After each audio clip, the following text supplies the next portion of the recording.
Hello বন্ধুরা, আজকে নিয়ে এসেছি পটল আলুর একটা রসা, যেটা হলো একদম সহজ পদ্ধতিতে এবং ঘরোয়া।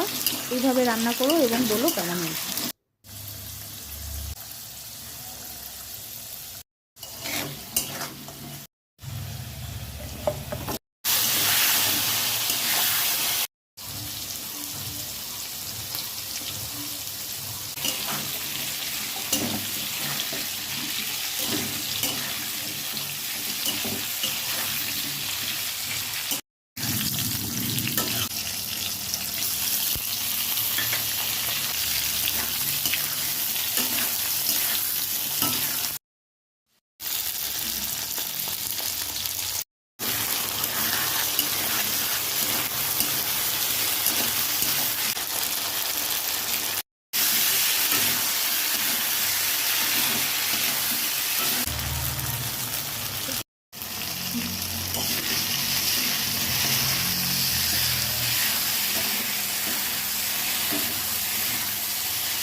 ব্যাস, ফুটিয়ে এবার নামিয়ে নিয়ে একটু ঘি ওপর দিয়ে ছড়িয়ে দিলেই তৈরি হয়ে গেল আমাদের পটল আলুর রসা।